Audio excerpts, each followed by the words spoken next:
E o Lula que é o bandido, parte 2. Genocídio, venda da Eletrobras e caso Marielle. O caso Marielle, onde a Globo cobriu porcamente, porque não era interessante para ela enfraquecer o governo Bolsonaro e automaticamente dar mais chance para o governo do Lula se reeleger, e deixou muitas informações sem resposta. O Bolsonaro fez de tudo para atrapalhar as investigações, trocou superintendente, fez todo tipo de maracutaia para que esse caso não fosse elucidado. Talvez, se ele tivesse se reeleito e o Lula não tivesse assumido, esse caso nunca teria chegado ao fim. Chegamos aos irmãos Brazão, né, que foram os mandantes.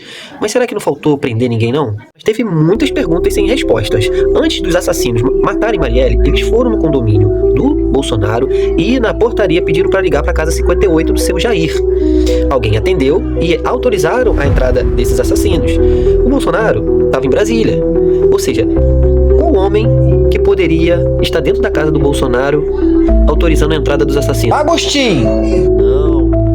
Bolsonaro estava em Brasília, no Covil dos Ratos. Mas o Carluxo era vizinho. É razoável pensar que poderia ser ele que estaria na casa do pai e autorizou a entrada. Aí nessa investigação, o Carlos Bolsonaro foi lá na portaria, pegou os equipamentos do interfone, que tinha ali todos os registros das chamadas, o tempo e tudo, gravação e tudo, e ele levou e apagou e alterou. Isso se chama obstrução de justiça. Isso daí prende na hora numa investigação séria. A milícia já tem influência em tudo aqui no Rio de Janeiro.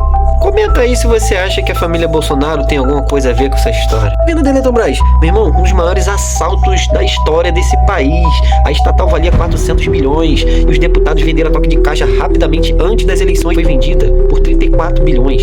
São 363 bilhões a menos. Foi um dos piores prejuízos de venda de estatal do Brasil. E nós vamos sentir no bolso nos próximos anos. A conta de luz vai aumentar de 12% a 15%. Quer dizer que se você paga R$500 de luz, ela vai para 575. E para quem nega que Bolsonaro é um genocida, matemática é uma coisa simples. O Brasil, sua população corresponde a 3% da população do mundo inteiro. Mas quando se trata de morte por Covid, nós fomos responsáveis por 11% das mortes. 4 vezes mais, praticamente, proporcionalmente, do que deveria ser. E no ranking de 98 países, o Brasil é o número 1 no pior desempenho da Covid.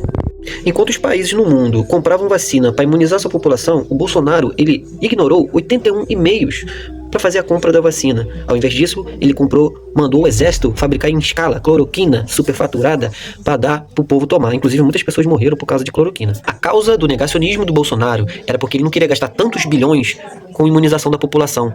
Afinal, ele não ia conseguir roubar. Agora, quando ele conseguiu fazer um esquema da Covaxin com o líder da Câmara do seu governo, Ricardo Barros, $1 por vacina, não sei se você já ouviu falar, pesquisa aí pra saber. Aí ele queria pagar adiantado. Não tinha comprovação científica, até hoje não conseguiram comprovar. Essa eles queriam pagar, com pressa. Consequência prática disso, mais de 700 mil mortos. Na verdade, isso sim você considerar a subnotificação, né? Porque no começo não tinha nem teste, ele não comprou nem teste pra população saber se estava doente ou não. Então as pessoas morriam de Covid, todo mundo sabia que era Covid, mas no óbito não era constado como Covid, porque não tinha nem exame para comprovar aquilo.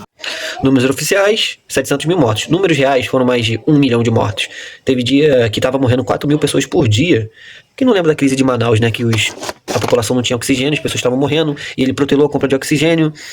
Foi uma crise humanitária tão sinistra, tão grave, que até a Venezuela, que estava próxima ali de Manaus, né? Ofereceu o oxigênio, que chegaria rápido em Manaus, mas por pura ideologia, para depois não ter que agradecer a Nicolás Maduro, ele negou oxigênio para as pessoas que estavam morrendo sem ar, por pura ideologia. Nós não vamos esquecer disso, você vai pagar. Nessa ocasião aí, quem foi que salvou muitas vidas foi o Whindersson Nunes, que do seu dinheiro comprou oxigênio e fretou um avião para socorrer o povo. Quando a ajuda do governo chegou lá, o estrago já tinha sido feito, muita gente que morreu que não precisava ter morrido.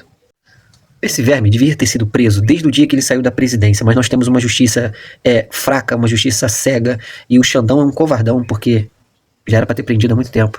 Ah, se fosse um político de esquerda. A gente fica imaginando, se o Lula fizesse 5%, fizesse uma migalhinha do que o Bolsonaro fez, o Lula já estava preso há muito tempo.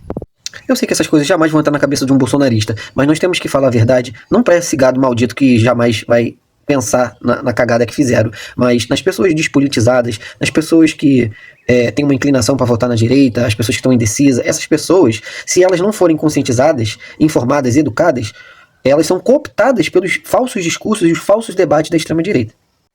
Mas nós lutaremos todos os dias para que nunca mais esse verme, nenhum dos seus aliados, Tarcísio agora, Kevin 2026, nenhum desses vermes volte a presidir nosso país.